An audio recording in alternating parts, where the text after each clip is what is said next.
Hey guys, how we doing? So we're back on another Swag Cargo video, and I thought obviously it would make sense to do the Sharingan video. The Rinnegan video. Seeing as we've done the Sharingan videos, we did the explaining the Sharingan, explaining the Mageko Sharingan, and then seeing as the Rinnegan is meant to be like an evolutionary stage within the Sharingan, I thought we'd carry on with that. But I'm also intrigued because there were people within the show and manga and that owned the Rinnegan that didn't have the Sharingan. So this is going to be actually quite interesting because my memory is awful when it comes to remembering how everything works, and this, I'm hoping, is going to really help. So let's get nerdy with another Swag Cargo video explaining the Rinnegan.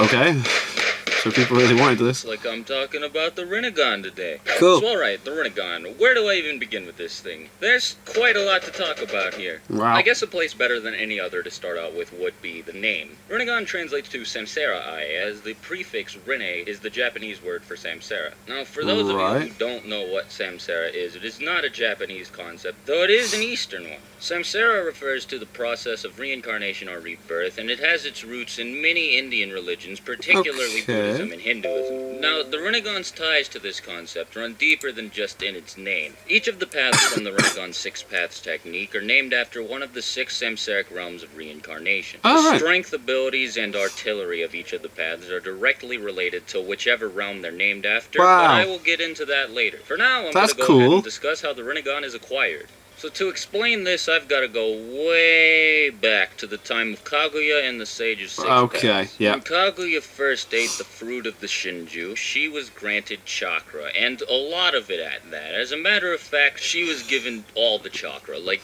literally all of it. And with this chakra came a multitude of abilities. Now, one of these abilities was called the Rinne Sharingan, and it came in the form of a third eye that manifested on her forehead. Kaguya's son, Hagoromo Otsutsuki, who is better known as the Sage of Six Paths, inherited the Rinnegan from his mother, but not the Rinne Sharingan. Now, Hagoromo later gained access to the Rinne Sharingan when he became the Jinchuriki of the Tin Tails, but he didn't inherit it directly from his mother. The best explanation for why this may have happened is probably just that Kaguya's chakra was diluted and split as it continued to be passed down through her family. This is supported by the fact that the Rinnegan and the Byakugan were split up between Kaguya's kids, Hamura, and furthermore by the fact that one of Hagoromo's sons, Indra, inherited the Sharingan and not the Rinnegan. Anyway, this finally brings me to the actual process of acquiring the Rinnegan. Now, there are multiple methods of gaining the Rinnegan, but they're all really difficult. So, the first method is to eat the fruit of the Shinju tree. However, that's impossible, since the Shinju tree merged with Kaguya and became the Tin Tails before being split into 9 separate tailed beasts who were eventually sealed into 9 different people. The second method is to be directly approached by the Sage of Six Paths and receive the yin half of his chakra, but, well, that's not gonna happen. Who's just gonna turn up, is he? Acquire the Rinnegan to recreate the chakra of the Sage of Six Paths. And it's possible to do this by merging the chakra of his 2 sons, Indra and Ashura. Since the respective chakras of Indra and Ashura have reincarnated into various people throughout the history of the Naruto universe, it's also possible to awaken the Rinnegan by merging the chakras of 2 of Indra and Ashura's reincarnates. It is worth noting, however, that the results will not be immediate, as when Maru Uchiha did this by combining his chakra with Hashirama Senju's, it took a good few decades for his Rinnegan to actually awaken. He didn't get it until, like, also, acquiring the Rinnegan might require you to have the Sharingan as a prerequisite, since it's implied a couple times throughout the series that the Rinnegan is the successor to the Sharingan. And as with any other dojutsu, it's possible to acquire a Rinnegan through an eye transplant, but, well, for this to work, you have to find somebody who has a Rinnegan and doesn't want it. On top of that, transplanted Rinnegan aren't all that easy to use either. But when deciding who the next carrier of his Rinnegan should be, Madara specifically chose a member of the Uzumaki clan. And this is important because Uzumaki are touted as some of the most durable, tenacious people out there, and they also have a notably high amount of chakra. This was no coincidence either. Madara wanted to make sure that the person inheriting his Rinnegan was going to have enough chakra to use it and be durable enough to use it. This is further supported by the fact that Obito, another Uchiha, flat out said that he couldn't physically handle the power of both of Madara's Rinnegan, and as a result he was forced to hide one of them away.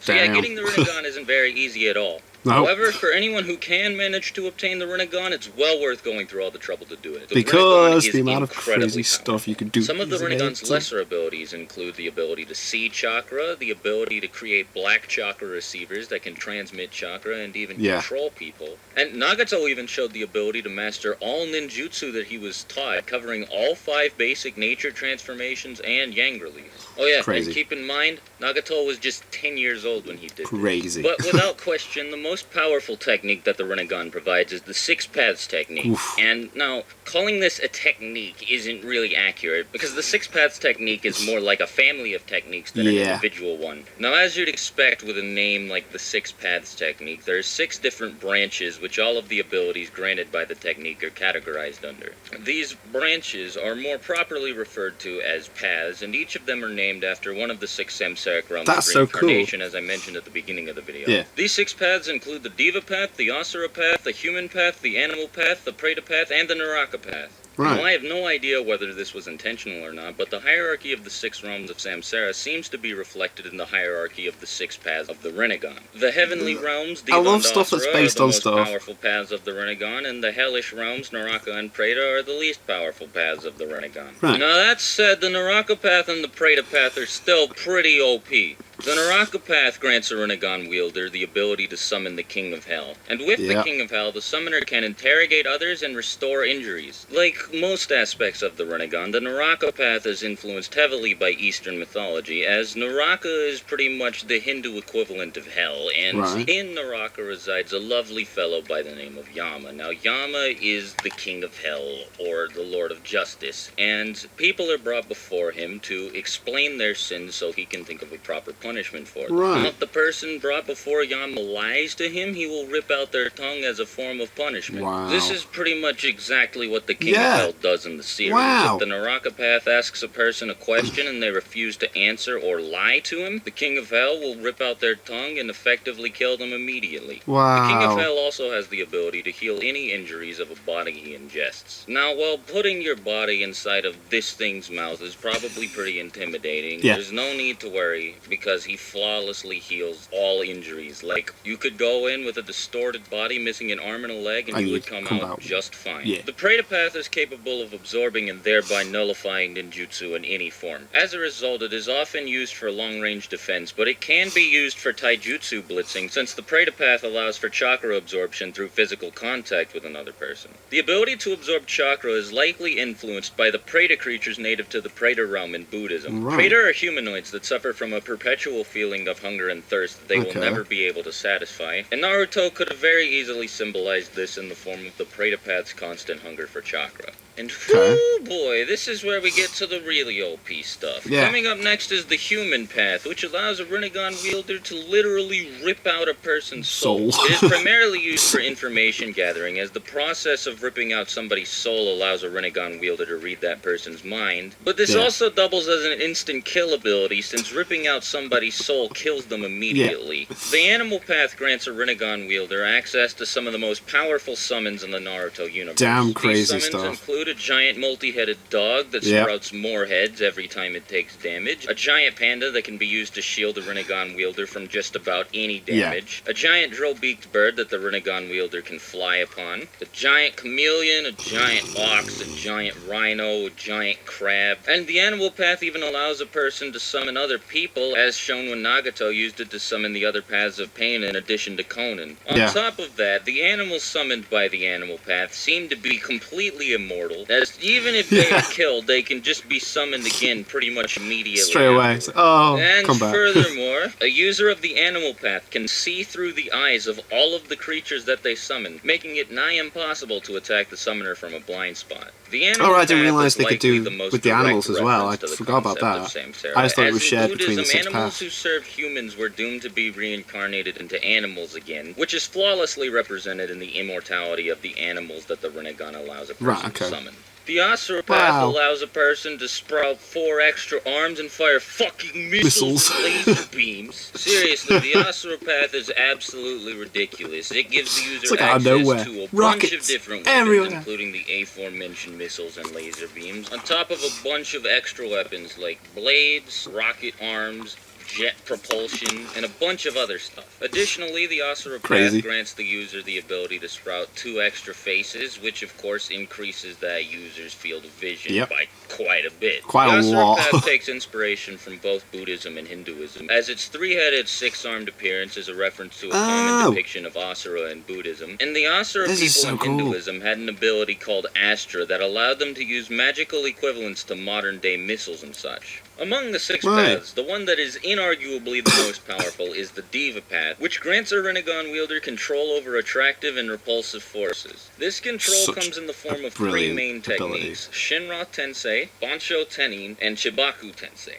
Shinra Tensei is the manifestation of the Rinnegan's ability to manipulate repulsive forces and is an omnidirectional wave of force that pushes things back with a variable amount of range and power. The size and destructive capacity of a Shinra Tensei wave are directly proportional to the amount of chakra poured into it. While the exact scope of the possible size and strength of the Shinra Tensei isn't known, Nagato has made the technique into everything from a small barrier that lightly pushes enemies away to a catastrophic wave of force capable of destroying all of Konoha. The only downside to Shinra Tensei is that users must wait at least 5 seconds between uses, so it can't be used repeatedly. This cooldown timer will be even longer with more chakra-intensive uses of Shinra Tensei as well. But nonetheless, the technique remains an indispensable asset for both offense and defense. Bansho Tenin is the complete polar opposite of Shinra Tensei. It is a unidirectional wave of force that pulls people and objects toward the user as opposed to pushing them away from them. Now, I don't know what the exact range of the technique is, but I do know that it can be used to attract multiple targets at once. Additionally, it has the same 5-second cooldown timer as Shinra Tensei does, and I don't think it's possible to increase this timer since Bansho Tenin has a static power and range. The next ability, Chibaku Tensei, is easily the most powerful ability granted by the Rinnegan. Like Bansho Tenin, it makes use of the Rinnegan's ability to control attractive forces, but on a completely different scale.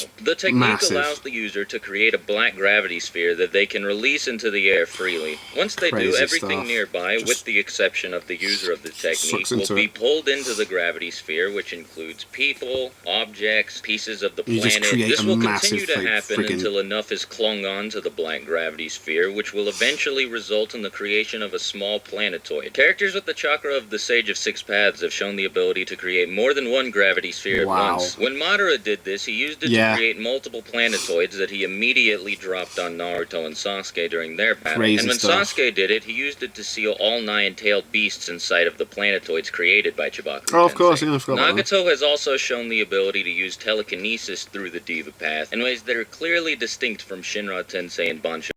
For example, he managed to lift Hinata off of the ground before throwing her back into it with enough force to nearly kill her. On top of that, he displays the ability to fly, which no other Rinnegan user has been able to manage. So I can only assume that Nagato's experience with the Rinnegan allowed him to use telekinesis to levitate in the air. That's just a hypothesis, though, so don't take it as 100% facts. Also, despite the name of the 6 Paths technique, there is a 7th path that users of the Rinnegan have access to, called the Outer Path. With the Outer Path, wielders of the Rinnegan can summon the demonic statue of the Outer Path, also referred to as the Gedo statue, create black receivers that they can transmit their chakra through, which they can use to control up to 6 different bodies at the same time. As a matter of fact, Nagato used this technique to control up to 6 corpses at once and dubbed them his 6 Paths of Pain. It's also possible to distribute the powers of one of the first 6 paths of the 6 Paths technique to each of the bodies being controlled, though this will cause the person controlling the individual bodies to lose access to the powers themselves. On the flip side, it is possible to control up to 6 bodies at once without giving them access to the powers of the Rinnegan, as shown when Obito controlled 6 Jinchuriki at the same time, and allowed them to keep all of their original jutsu without giving them access to any of the Rinnegan's abilities. In either case, the person controlling the bodies is able to share vision with the bodies being controlled, greatly increasing their field of vision and allowing them to dominate the battlefield by eliminating any blind spots. Users of the Outer Path can also use the Samsara of Heavenly Life technique, which allows them to bring 1 or more people back from the dead. This technique is distinctly different from the Edo Tensei technique, as it actually returns the soul of the person being revived to the realm of the living. However, more often than not, use of this technique will cost a Rinnegan wielder their life, so it's not used very often. Like the Mangekyo Sharingan, the Rinnegan also seems to give each person that awakens it personalized abilities. Madara possessed the ability to project clones of himself into the invisible world of Limbo. that was weird. Attacks from these clones clones looked like nothing more than invisible acts of force, and it wasn't until Naruto and Sasuke gained 6 path powers that they were able actually to tell see that them, the yeah. clones were there at all. Sasuke's Rinnegan allows him to switch places with objects that are within his field of vision, though his Rinnegan is distinctly different from Madara's and the Sage of Six Paths, Yeah, you can since it tell is by the lined with marks on Tomo it. similar to a Sharingan. Momoshiki's Rinnegan allowed him to absorb ninjutsu through one palm and then released that same jutsu from the other palm.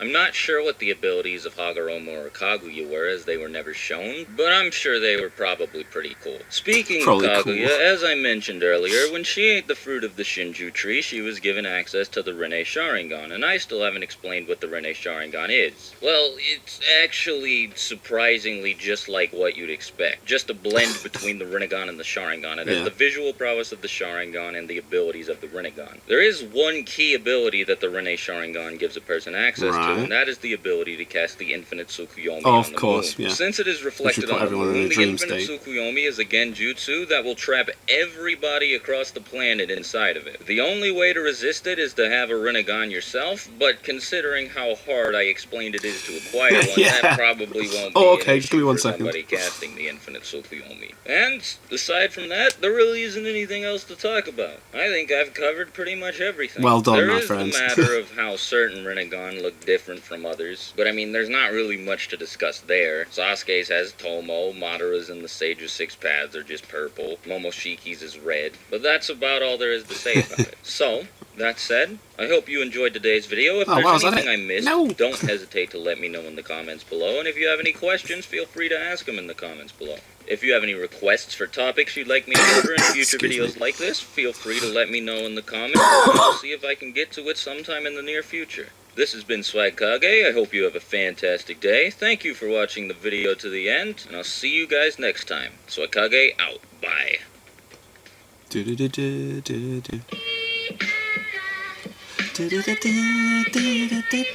I thought that was really good, very informative. I like it. Because, like, yeah. I like to learn. Because I love Naruto, but obviously it's been ages since I've read through the manga and watched anime and that. It's geeky stuff, but I love it. I could talk about Naruto all day. I absolutely love it. I could listen to people talk about all the different things in Naruto. It's awesome. So yeah, thank you guys for suggesting that I watch these Swagkage videos. There are more on the way. Don't worry, it's fine. I'm taking your comments into consideration and add them to the list. It is fine. Thank you very much for helping the channel. And yeah, thank you guys for watching. What did you guys think of that? What did you guys think of this? Click like, subscribe if you haven't already. Leave comments down below. Let me know what you're watching, discuss in future videos. And I'll see you guys, yes, all of you guys, next time.